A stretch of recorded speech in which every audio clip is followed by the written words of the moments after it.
Hello, BookTube.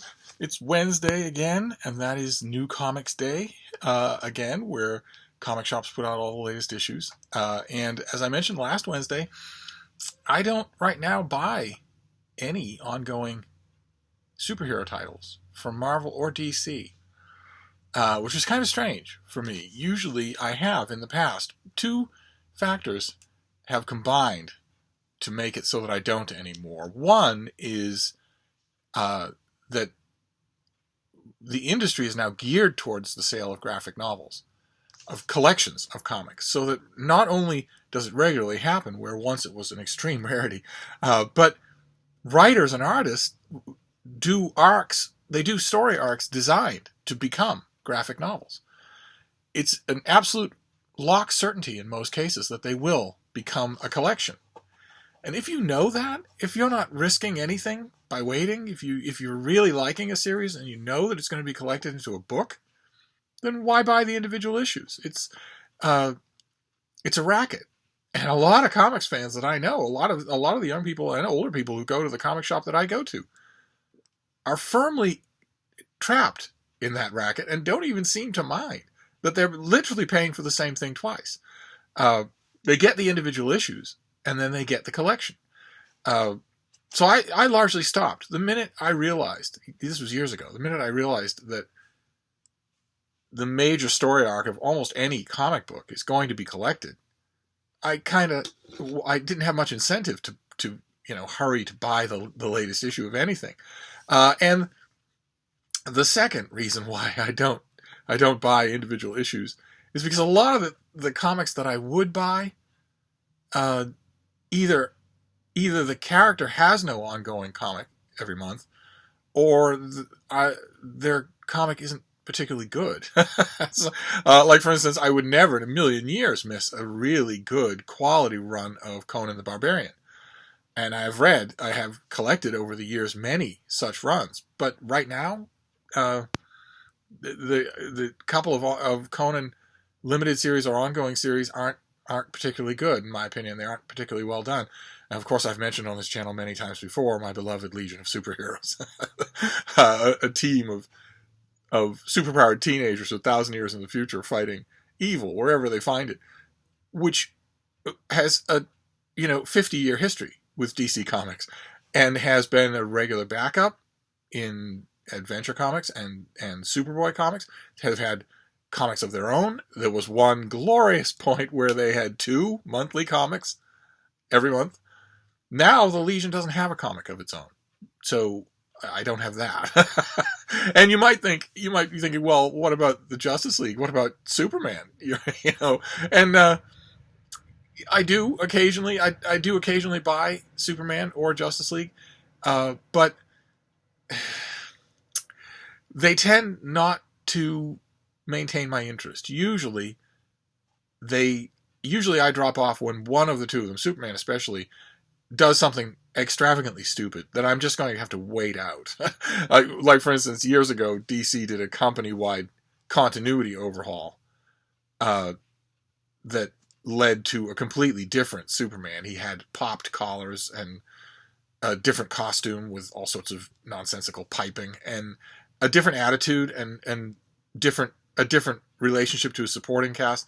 An overhaul that was designed to make him edgier and more relevant to younger comics readers, and I had no interest whatsoever. I'm not interested in a new character who bears the name of Superman. I want to read Superman.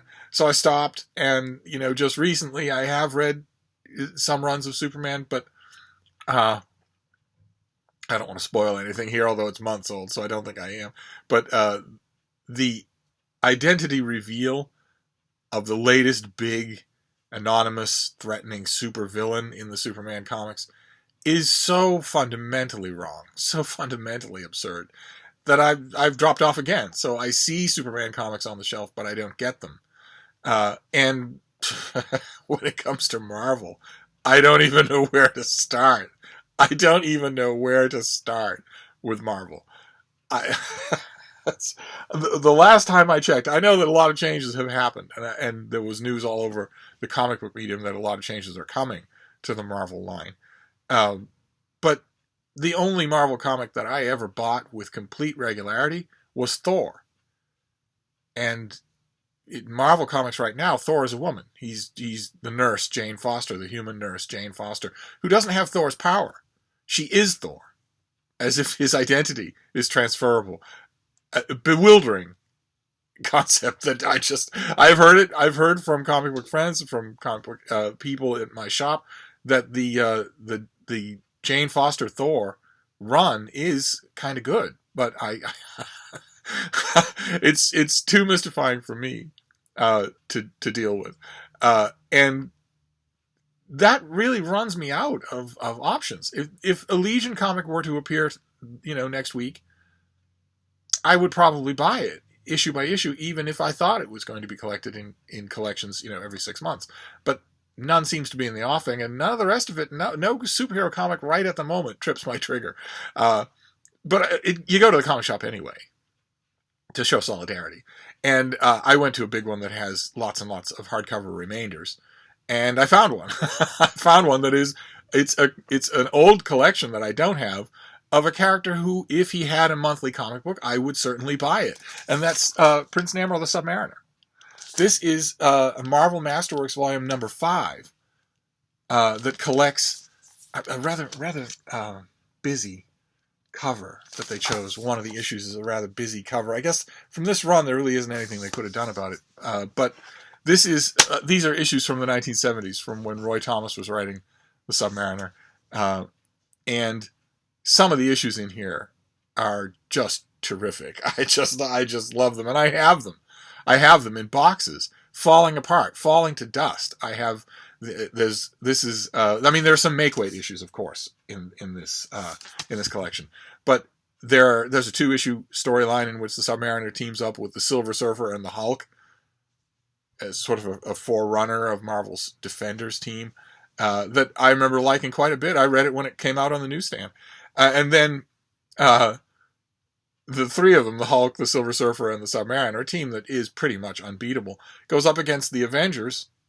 They go up against Giant Man, Iron Man, and Thor in the second issue of that 2-issue one. And also, most touchingly of all, in these issues, the Submariner finally is going to wed the Princess Dorma, an Atlantean princess from his homeland of Atlantis, the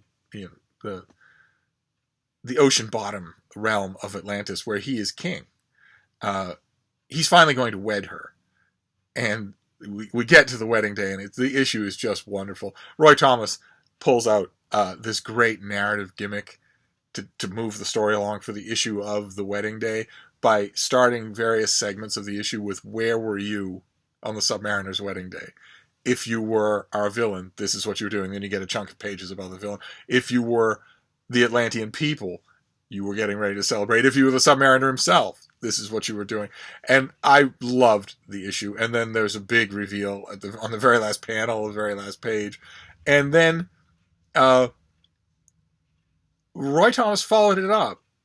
I'm not giving away anything here, but a villainess takes the place. She metamorphoses into the Lady Dorma and takes her place at the altar and has captured the genuine item. And in the next issue, in a move that was almost unprecedented in comics, Lady Dorma dies. The villainess kills her. She saves the Submariner's life in her last act, but then she dies in his arms. And that, I mean, at the time when Roy Thomas did that, it was just not thinkable. It just wasn't done at all. You could have a supporting character die, maybe. There's a great moment in Spider-Man at the time where Captain Stacy, the police captain, who has figured out, because he's a wise old man, he's figured out that Peter Parker is Spider-Man, and he dies, saving a little boy from falling rubble. But he was only a secondary character, a kind of exposition machine. It wasn't until years after Lady Dorma died that Marvel Comics killed Gwen Stacy, Spider-Man's girlfriend. And not only killed her, but killed her in an absolutely iconic visual sequence that just ripped the heart out of every comic book fan who was reading at the time. I remember putting that issue down when I read it, just mouth agape at what I had just read in a comic book. And I remember for a while I was angry. I was walking my beagles and I was angry. I was thinking, there's enough death and gloom in the news. Actually, I would have thought newspapers, which if you Google that, you'll figure out what a newspaper was. But I remember being angry, thinking there's enough doom and gloom in the newspapers without it being imported to the comic books. But it was done so well that, but first came the death of Lady Dorma, and I was amazed. And then, in a move that's classic Roy Thomas, because he's not there for the shock value, in a classic move, he then gives us an issue of Aftermath with Namor standing over her glass coffin, reflecting on his life, as we see all of Atlantis get ready to mourn a royal princess. That's amazing. That was just amazing, and that most of the issues in this run are drawn by Sal Buscema, who was. It's a terrific draughtsman, an artist, a Marvel artist who will not ever let you down, and who had a long career.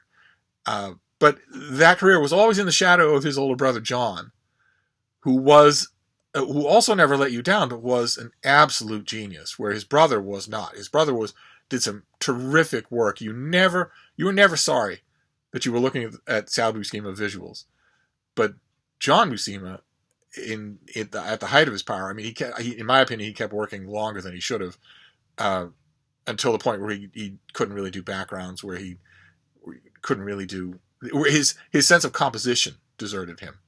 And I think towards the end there was a run of the Fantastic Four that he did where I think probably it was an economic decision rather than anything else. Maybe it always had been. But when he was at his peak, there was no comparison between not just him and his younger brother, but him and anybody, except maybe some of the stalwarts from the World War II era. I mean, nobody beats Gil Kane, but John Buscema was still an amazing figure. But Sal Buscema draws most of these issues, and then he leaves, and there's a key issue that's drawn by Ross Andru, who I love. I think he's fantastic. Just as a craftsman, I think he's fantastic.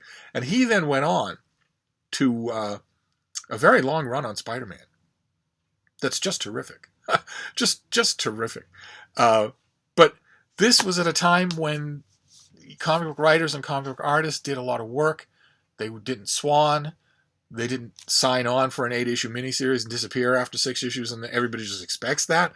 Where one particular comic book fan favorite artist now, I won't name him, but when he signs on to an 8-issue miniseries about, the Ultimates or the Avengers or the Fantastic Four or whatever, fans immediately start asking, I wonder what issue he's going to bail on. They don't say, I wonder if he's going to. They wonder what issue it's going to happen. And they're going to call in some third stringer to finish it. And at the time, in addition to writing, the reason I bring that up is because at the time that Roy Thomas was writing these issues, he was also starting Conan the Barbarian for Marvel Comics, which I wouldn't have missed an issue of his Conan. A long and incredibly good run for most of it. But these issues, I was delighted to read these again because Namor the Submariner is such a fascinating character in the Marvel lineup. Just first of all, one of the very original Marvel lineup. He's the son of a human seaman and an Atlantean princess who fall in love almost at first sight, and because of that, he's a mutant. He's a hybrid.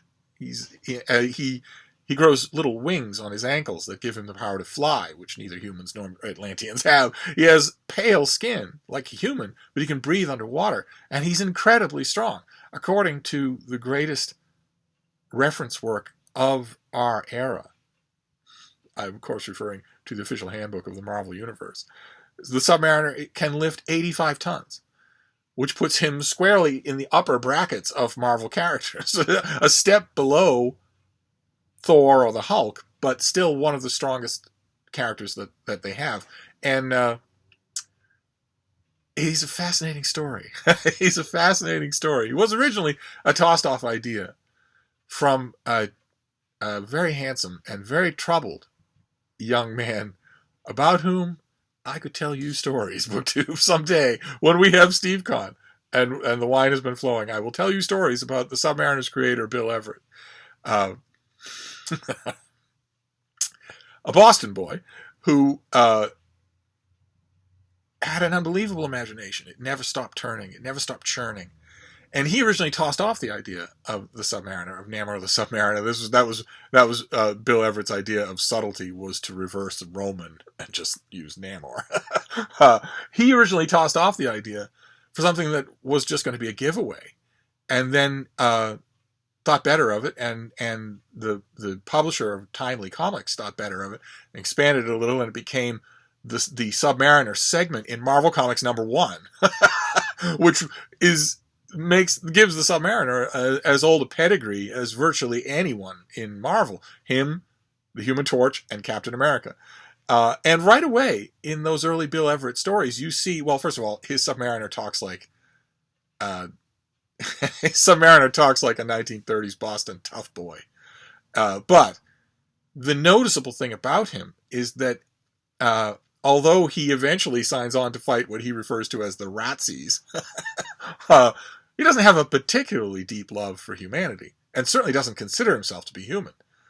And he fights the good fight in World War II, but when he's revived 20 years later by Stan Lee in the Fantastic Four, Stan Lee, with the genius that was his particular gift, picked up on that. He picked up on that element in the Submariner, where this is not just a square-toed goody two-shoes, and has the Submariner kind of hate humanity and want to invade New York multiple times, and also want to steal Sue Storm, the then girlfriend of Reed Richards. And that was actually true to the character, who was never Captain America. He was never a four-square hero like that. He was more of an anti-hero. He had an attitude, and also didn't think twice about murder. The good guys or the bad guys, anybody that bothered him, really. And Roy Thomas doesn't so much play with that. His Namor is more heroic than the usual characterization of Namor, especially in any of his multiple comic book series. Later on, about 30 years after this, the fan favorite artist and writer John Byrne did a series, I think in the 90s, with Prince Namor, brought him back into his own comic book, and emphasized a whole bunch of things that I thought were a mistake. For instance, Byrne theorized that it was an imbalance in Namor's mutant metabolism that caused him to have massive mood swings that would make him a hero 1 minute and an invader of Manhattan the next. And a doctor is brought on to give him essentially a drug that will balance out his mood swings so that he can be a conventional neutered good guy. And he becomes a magnate of business, I guess, because he has access to loot on the ocean floor and can build businesses on land. Why he would want to do that, I have no idea. But like most John Byrne written series, they're gigantic blocks of exposition. Characters spend whole pages talking, doing nothing else. But there are also some great action sequences and some wonderful big cinematic set pieces that were a lot of fun. But it wasn't the Prince Namor that I really like. You will find that Namor scattered throughout. He hasn't had a comic book of his own. I don't think he's had a comic book of his own since that run. It started with John Byrne. That gave it a good, healthy sales boost.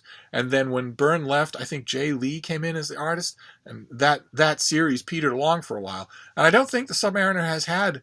In fact, I'm certain he hasn't had an ongoing series of his own since then. There was a wonderful miniseries about him as a boy. That I think had a lot of potential. I wish that it had been more popular. But he has appeared in other places, and as a bit player in other stories, including in a bravura move, joining the X-Men, who are a team of mutants, and capitalizing on the fact that technically he is a mutant. He is a superpowered mutant. So technically, he could be an X-Men. And there have been a couple of stretches where he was on the X-Men, and they were wonderful. He's just started appearing in a new X-Men series on a team even though he's the king of Atlantis, and he tells Jean Grey that he's the king of Atlantis and therefore has too much on his plate, he still ends up on the team. And I don't know. I'm not following that series, so I don't know how he's done. I don't particularly like the idea of Namor as a bit player. He's a little bit too big and gloriously fleshed out a character for that, unless it's a big bit player. But that's the thing that I like about him, is that you don't know where he's going to land on any issue. There was a stretch there where he starred in a comic book, a regular monthly comic book, teaming up with Doctor Doom in every issue. a plain old-fashioned revolver-wearing terrestrial dictator, no different than the Adolf Hitler that Namor fought 30 years before. You never know what you're going to get with Namor, except that most writers nowadays seem to like writing him as a bit of an a-hole. And he's not that in these issues. He's brusque and he's imperious, but he's not totally marching to his own drummer. I remember buying all of these and loving them, and I have most of these issues. Of course, the issue where Lady Dorma dies, I'm not going to get rid of that. But now that I have this, I don't so much have to worry about those old issues. I can sort of let them rot in their boxes and just put this on a shelf, which is why I love the fact that thanks to the proliferation of hardcover reprints from Marvel and DC, you can now get all of these old issues, almost all of them, and just have them to read and read and read and read and read without worrying about tearing them apart. That's great, because I have gone back to my old stapled issues so many times, the ones I really like. And the handful of issues in here that I really like are among those. So mine aren't readable anymore. So that that was my comic book experience today, was the Submariner. As I was very happy to find this volume. It has things in it that I want to reread periodically for the rest of my life. But I'm hoping that next Wednesday, I haven't checked online, but I'm hoping that next Wednesday I'll have something new to talk about. One way or another, it'll only be comic book fans who will listen to this. So I'll wrap this up for now, but I'll see you soon. Thank you, BookTube.